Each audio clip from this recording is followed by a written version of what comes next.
Hi, this is Rachel Null, and these are my special education interviews with the special education team in my school.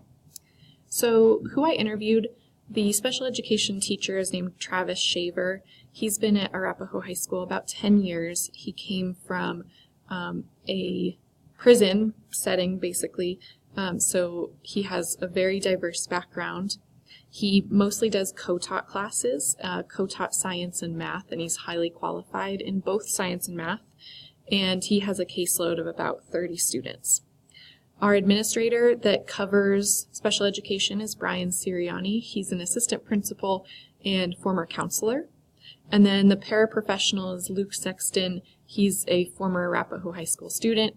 He spent some time as a bus para, and now he is working as a full-time para, and he's in one of my classes.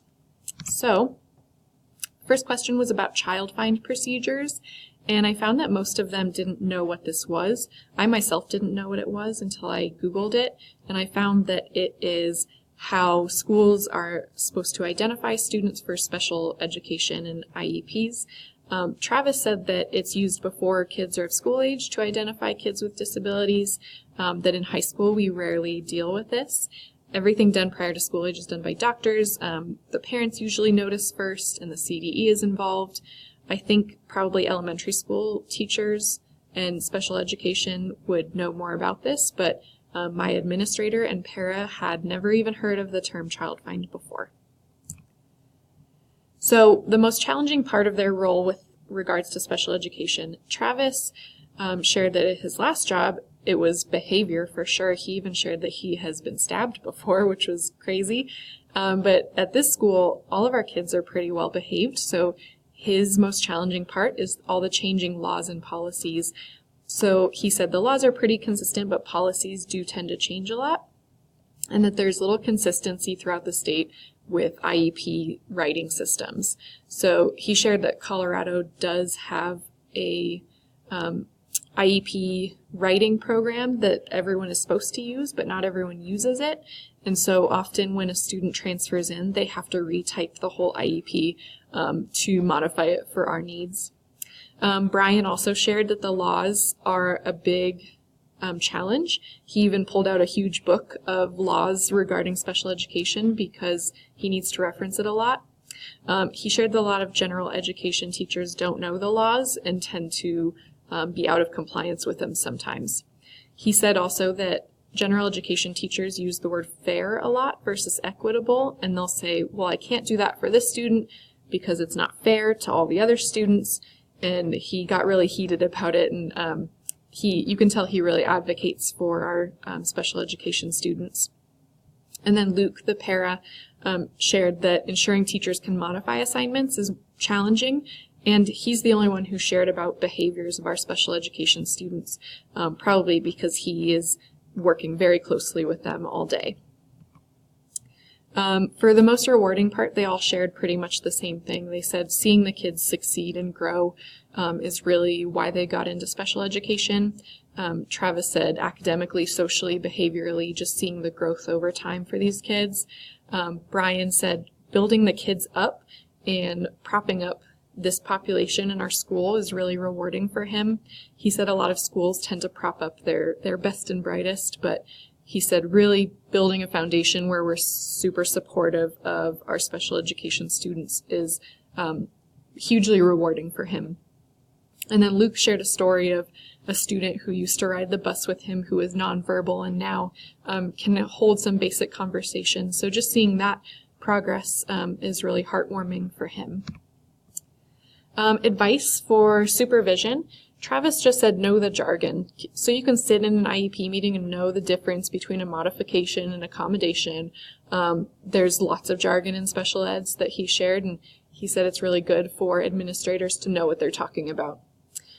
Brian, the administrator, shared that planning time for SPED teachers is really important for him, making sure that they have the time they need to write those IEPs, meet with the students on their caseload, plan and collaborate together. So building time into their schedule is really important for him. And then Luke shared that as a para, he feels like almost a second-class citizen at our school community, And I noticed that at my last school too, that the paras seem separate from the rest of the staff. So he said as an administrator, he wishes that they worked harder to integrate the SPED team to the rest of the school community so that they feel really equals to the general education teachers. Working effectively with parents, Travis said you need to be constantly communicating with them. They need to feel like they are part of the education team and really that they're being listened to. Brian shared that there's two very different types of parents of special education students. There's the ones that are very well informed, especially at the high school level, that their students have had IEPs for many years. They maybe even have an advocate.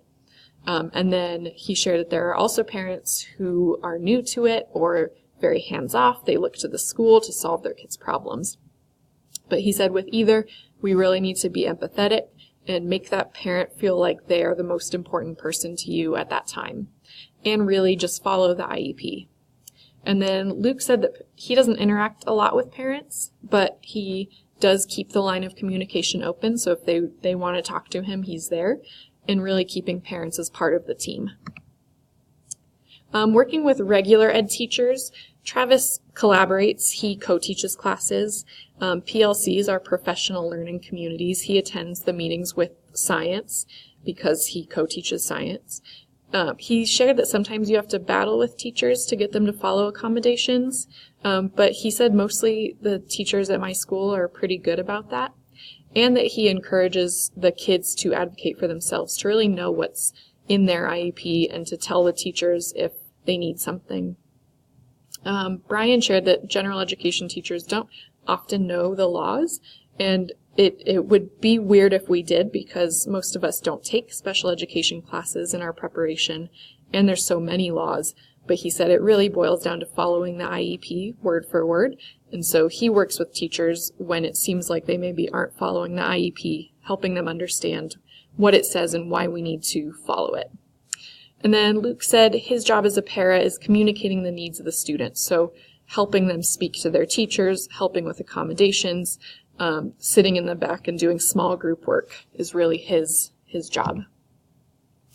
The role of the SPED teacher and the building administrator. So Travis talked about Brian Sirianni, our assistant principal, very positively, that he's hands-on, he builds the schedule, he meets with kids a lot, and he goes to most IEPs, that he's a really good administrator. And then Brian shared a very similar positive thing. He said it's a great partnership. He really advocates for the teachers. He wants to help them help the students. And so he will stand up for the special education teachers if they need to be stood up for in parent meetings. And he really makes sure he knows the kids so that he can advocate for them as necessary. And then he also is a go-between between SPED teachers and general ed if needed, and creates the time in the schedule for them to collaborate. And then Luke said there's lots of communication between admin and the SPED teachers, and that they really need to communicate to admin the needs of each student. So for example, if one of our severely disabled students has a meltdown in the hall and an administrator responds, they need to know the background of that kid in order to respond correctly to that situation. Characteristics you seek in administrators. Travis said being a former classroom teacher is really big, just being a good educator and knowing what it's like to teach special education students. He also shared being available, listening, and then being a fair disciplinarian. He said that some administrators tend to be kind of lax in their discipline with SPED kids, and some don't take into account their disabilities, so finding a good balance there. Brian obviously is an administrator, but he said he values being open-minded, willing to listen, coming in with a solution in mind, and overall just being empathetic. And then Luke shared that as a para, he really cares for these students and he really advocates for them. And so having an administrator that matches or surpasses that is really important for him. And that is my presentation. Thank you for watching. Look forward to the rest of the class.